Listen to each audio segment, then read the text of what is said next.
What's going on YouTube? Welcome back to the channel. I do hope you guys are doing well. Today I want to talk to you about a little class that I have just been jumping into off of the back of playing a lot of Dungeons and Dragons online. The reason for me trying this class is purely down to the fact that DDO offers a lot of mobility. There's a lot of faster paced gameplay, a lot of things going on, whereas LOTRO is not in a bad way, but it is slower paced. And I wanted to find a class that somewhat mimics that playstyle. And yeah, today we're going to talk about Blue Line Hunter. Now, Blue Line Hunter is of course a class that I've always known about. I've known that it's been there, but it's never really tickled my pickle, so to speak. I've tried Red Line in the past, but really didn't get on with it on the basis that I just felt really rooted. It kind of felt, I know traditionally archers, not to use the word archers, but archers would be rooted in place. It's really hard to run and gun. Like, I know, I hear you talking to me through the script, I get it, but I just felt really static, you know, so that kind of really just put me off of that for the time being. But as I started reading up on the forums, looking on Reddit, looking online, yes, I said Reddit, I know the depths of Reddit are dreadful, but I was looking on Reddit, and a lot of people have suggested Blue Line Hunter for mobility and traversal across Middle-earth, and I'm happy to say that people are not wrong, you know. And let's get the elephant out of the room here really early, because yes, you do sacrifice some damage, of course. Blue Line Hunter is not going to hit anywhere as hard as a Red Line Hunter, but in my humble and honest opinion, I mean, I'm at level 32 now on the legendary server, so I'm not, I guess, fully able to talk, but the damage, yes, it's different, but it doesn't seem substantial right now. But whilst you do sacrifice some of that damage from the Red Line, it offers you such a different playstyle. The mobility of this class really does, and I don't really want this to sound really corny or cheesy, but it allows me to just unleash my inner Legolas, you know, just like pinging arrows left, right and center. I can kite things around. When they get close, I can just swap them like my dual blades and just cut enemies down as they get close to me, and it really does feel way more immersive to me than a static Red Line build. Outside of the combat, I mean, this isn't just specific to Blue Line, but for the Hunter in general, I absolutely love the port skills. I love the fact that I can just get a skill that transports me to Thorin's Gate or to Bree, or, you know, even if it doesn't transport me to the place I want to go, I can still get close enough to get to a stable master to then take me wherever I need to go without a massive cooldown. And to those of you that have played Lord of the Rings online, you will know this map and this world is massive. It takes ages. If you're walking, if you're getting a stable master without swift travel, if you're on a mount, it can take some time. It's a beautiful sight to behold, don't get me wrong, but it takes a while to get around the world. So having these options that port you to these different places faster is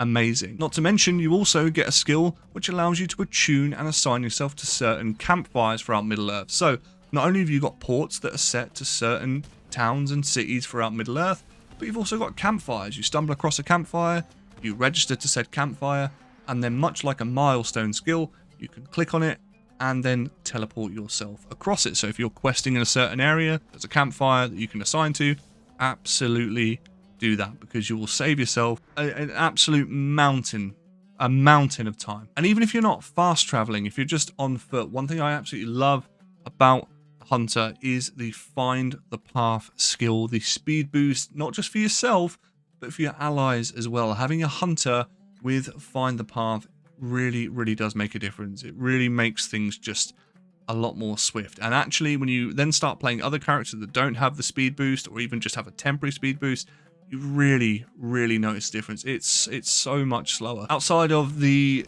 teleportation, the porting, the speed boosts, I really love the fact that this particular class, Hunter in general, has other little quirks to it, such as being able to track beasts, animals, men, dwarves, being able to find enemies that are stereotypically either scattered around the world in random spawn points where you just generally can't find, or just trying to track down an enemy that you're looking for a quest. Like, for example, there is a level 30 quest that I did on my Hunter, of course, and it takes you to the Shire, and you're defending the Shire from a warg attack, and you can pretty much go off on your own accord and locate the wargs, locate the boss warg. I call it a boss warg, that sounds like a really weird term, with a boss warg, and these don't directly come to you straight away, but you can track them down, you know exactly where they are, and it really just helps change the way you play. Because I looked at these, I'll be the first to admit, I looked at a lot of these skills and thought, wow, like what an absolute waste of time. Why would you use that? Just look at your map, look for the red dots, and, you know, sift through it. I mean, who needs it? You know, why would you want to attune to a campfire and all this sort of stuff? But the more I started to play it, the more I absolutely get it. I really, really do. Now, of course, we've got to talk about combat because, you know, whether you like it or not in Lord of the Rings Online, unless you're a pure crafter, you're going to want to get involved in some combat. And for the blue line, as we said, let's not dwell too much on the damage difference here, but the combat is so mobile. I guess your role becomes less head-on and more kite things at a distance, become a bit of a nuisance. You know, what I tend to do with my blue line, I started off on the strength stance. So the way it works for hunters is you can unlock various different stances for your ranged attacks. And the first one you unlock, I believe, is strength, which gives you a slight bonus, slight percentage increase to your damage. And then you unlock precision. Now, the reason why I referenced these two is because I started with strength and I thought I'll use that because that will make up for the damage that I've lost out by going to the blue line. That was my mentality. And then when I started to actually read the skills a lot more, I noticed that with precision, I'm generating focus over time. And with the focus, it also, from what I can remember, it allows you to potentially crit more on your quick shot. So I was like, wow, like win-win. And of course, as you're generating focus a lot more, because you're just generally ticking this away over time, it allows you to then build up your bigger and more sort of heavy hitting attacks sooner. Like Barrage, for example, which is the ability, I believe, that you can just, you ping arrows more impactfully each time and they just get more and more powerful.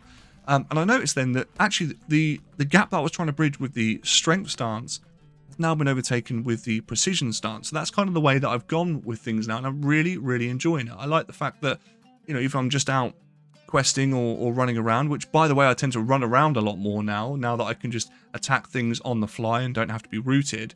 But if I am just running around, I can just ping a few sort of quick shots out, and with the precision stance, quite often that I tend to notice, it tends to crit a lot of the enemies and kill them without even really trying. Just referencing back to the running around the map a lot more.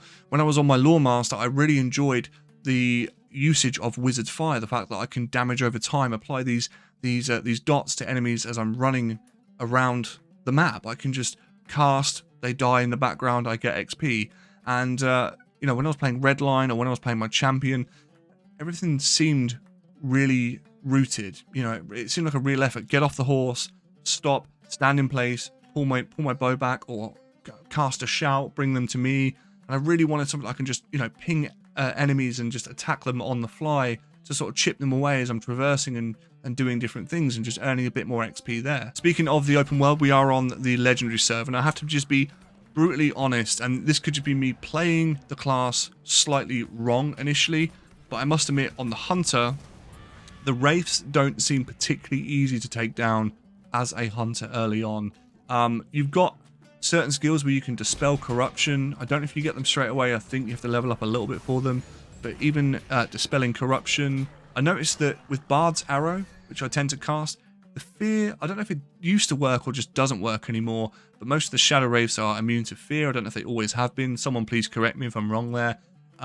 So I do kind of feel like, other than just sort of chipping away and just sort of trying to damage them as you go, or even using Barbed Arrow and then trying to get up close to do some damage with my melee, my melee weapons, it just feels like the hunter struggles a little bit.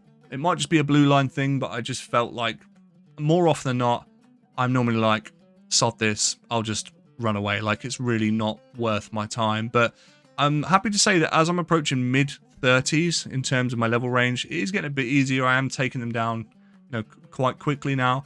But yeah, I'd say up to like level 20, 25, it did seem a little bit difficult, and it's trying to weigh up in your mind, is it worth me actually attacking these things, or should I just run away and just carry on with what I'm doing? In general combat though, the class performs perfectly fine. I don't want to dwell, of course, as we said before, on the damage too much, because ultimately when you're having as much fun as you are, it's really not that relevant, right? There's no point playing a meta build and putting up meta damage if you're not enjoying the game. Because beyond everything else, as I've said before, this class really does just yell to my class fantasy. I really enjoy the stereotypical, traditional, ranger, bow and arrow, dual swords, that sort of archetype. I really, really do enjoy that. I love the fact that even early on, I've got the ability to use a slightly different stance if I wanted to, outside of strength and precision.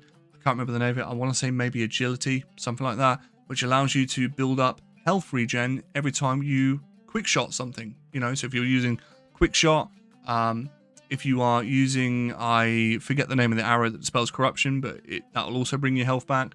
It feels like you've got various different builds within one, like color tree, if that makes sense. So I really like that. At this point, I've got a really small heal as well available to me. I've got some poison resistance or poison cure as well. And it just seems to be that the class is fairly flexible. But I just wanted to kind of just make this video just to sort of put my thoughts out there and thoughts onto paper and eventually into a video format, just in case people haven't tried it. Because yes, it's not, the highest DPS class in the game, but LOTRO, for all of its glory, its downfalls are the fact that it does run slower. The FPS is all over the place. There are stutters here and there, and everything can just feel quite bogged down. And it was actually really, really refreshing to play a class that just seemed to just be at a normal pace to normal games, outside of all the clunkiness. And I must admit, it's something that I'm going to continue to press on with to level cap at level 50 on the legendary servers, and then into Moria as well, because I really want to see how this performs in some of the raid content. So keep your eyes peeled and posted for that. But yeah, that's kind of my thoughts. That's kind of all I've got to share. I'm sure I've missed some things that this class can do, because it does a lot of things fantastically. For you guys that have been in the know for longer than I have, let me know. Otherwise, consider liking, subscribing if you're new here, and I'll see you in the next one.